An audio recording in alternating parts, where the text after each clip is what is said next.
런지는 상하의 움직임을 통해 하체 근력을 향상시킨다는 개념에서 스쿼트와 비슷한 이점을 가지고 있지만 다리가 좌우로 돌아가거나 흔들리지 않도록 컨트롤을 하는 안정성을 발휘해야 하기에 움직임의 기능적인 측면에서는 스쿼트보다 더 훌륭한 운동일 수 있다. 그리고 이렇게 불안정한 부분을 컨트롤하는 가장 중요한 근육은 중둔근이고 내전근과 반대쪽 요방형근 간의 균형 또한 중요하다. 이 중둔근이 약한 사람은 한 다리로 서 있을 때 혹은 걷거나 달릴 때, 즉 한 다리로 체중을 지지해야 하는 상황에서 골반이 측면으로 훅 빠지며 무릎이 안으로 모이는 경향이 있다. 이러한 사람들이 런지와 같은 운동을 할 경우 그 잘못된 움직임은 더 확연하게 드러난다. 왜냐하면 런지는 걷거나 한 다리로 설 때보다 더 난이도가 높은 움직임이기 때문이다. 그래서 이러한 사람들이 무턱대고 런지를 계속하다 보면 무릎에서는 적절한 체중 분배가 되지 않고 한쪽 관절면이나 한쪽 인대에만 과한 스트레스가 반복되어 통증이 발생될 수 있다. 이러한 사람들은 런지를 조심스럽게 접근할 필요가 있다. 그래서 오늘은 운동 초보자들이 런지를 접근하는 순서에 대해 썰을 풀어볼까 한다. 초보자들은 중둔근의 근력이 약해져 있는 경우를 많이 본다. 그래서 런지를 접근할 때 중둔근의 사용도가 가장 적은 런지부터 조금씩 접근하는 것이 좋다. 참고로 스쿼트와 같은 운동은 두 다리가 바닥에 안정적으로 놓여 있기에 중둔근의 사용도는 굉장히 적은 편이다. 그래서 이러한 스쿼트와 같은 운동은 걷거나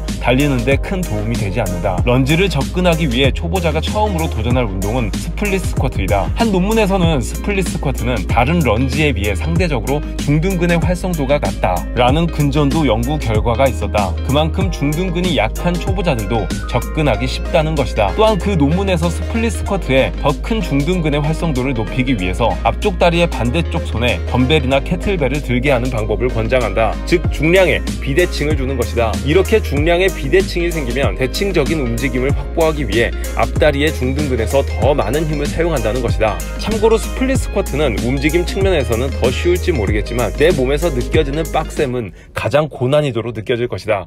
두 번째 난이도로 도전할 런지는 리버스 런지다. 백워드 런지라고도 한다. 이 런지는 런지라는 이름이 들어간 운동 중 가장 쉬운 버전이다. 런지는 앞다리가 주로 운동하는 다리이고 뒷다리는 보조이다. 그래서 무게중심은 주로 앞다리에 포커스를 두는 것이 좋다. 리버스 런지는 앞다리는 그대로 고정한 상태에서 뒷다리를 뒤로 움직여주는 운동이기에 앞다리에서 무게중심의 변화가 적어 중둔근의 활성도에 다이나믹한 변화를 주지 않는다. 하지만 뒷다리가 바닥에서 떨어지는 시간이 발생되기 때문에 스플릿 스쿼트에 비해 한 다리로 서 있는 시간이 길어지고 이는 중둔근에서의 컨트롤이 더 요구된다는 이야기와 같다. 완벽한 자세로 하기에는 스플릿 스쿼트보다 어렵지만 체감으로 느껴지는 빡셈은 더 쉽게 느껴질 것이다. 세 번째는 포워드 런지이다. 리버스 런지와는 다르게 포워드 런지는 뒷다리가 고정되어 있고 앞다리를 움직여야 한다. 즉 무게중심을 전방으로 이동해야 한다. 앞다리의 중둔근에서는 다이나믹한 변화가 일어난다. 다리를 앞으로 옮겨서 바닥으로 착지를 할 때 고관절의 안정성을 위해 중둔근에서는 그 타이밍이 기가 막혀야 한다. 착지 타이밍보다 중둔근의 수축 타이밍이 늦어지면 바로 골반은 옆으로 빠지며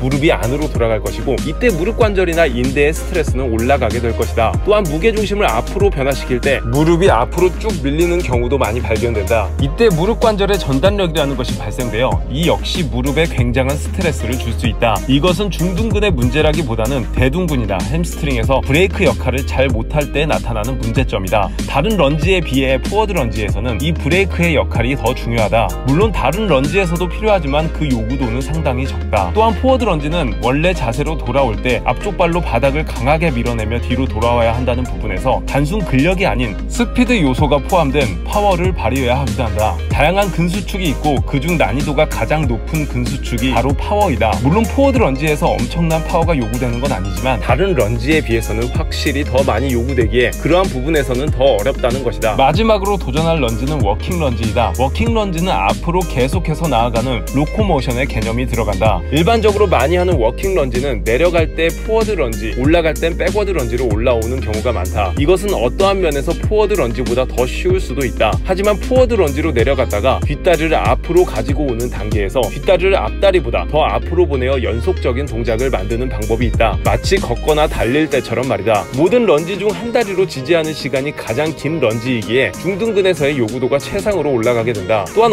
어찌 보면 보행과 가장 비슷하기에 가장 기능적인 런지라고도 볼 수 있다. 하지만 이건 올바로 하기엔 정말 어렵다. 해보니까 쉬운데? 라고 생각된다면 흉내만 냈을 가능성이 높을 수 있다. 정리하자면 런지를 접근하는 순서는 스플릿 스쿼트, 리버스 런지, 포워드 런지, 워킹 런지로 접근하는 방법이 초보자들의 무릎에 가장 안전하게 접근하는 순서이다. 하지만 무릎에 이미 통증이 있다면 런지보다는 다른 무릎 보강 운동을 먼저 하는 것이 좋을 것이다. 이러한 사람에게 런지는 재활의 가장 마지막 단계에서 기능성 트레이닝 용도로 사용하는 것이 좋다. 또한 스쿼트처럼 순수 최대 근력 향상을 원한다면 스플릿 스쿼트나 더 나아가서는 불가리안 스쿼트에 무거운 중량을 들고 하는 것이 더 효율적이다. 이건 스쿼트와는 다른 차원의 근력이다. 또한 같은 런지에서 중둔근의 더 큰 활성도를 올리고 싶다면 반대쪽 손에 중량을 들어 비대칭을 만들어준다면 중둔근의 활성도는 훨씬 더 올라갈 것이다. 중둔근은 고관절의 안정성을 잡아주는 역할을 하는 근육이다. 이미 무릎 환자들은 중둔근이 약해져 있다는 연구는 무수히 많다. 그래서 현재 중둔근의 상태가 크게 나쁘지 않다면 스쿼트와 같은 운동도 좋지만 런지와 같은 운동을 통해 건강한 하체를 유지시켜 나가는 것은 굉장히 중요하다. 자, 그럼 이렇게 다 같이 외쳐보자. Shut up and 런지.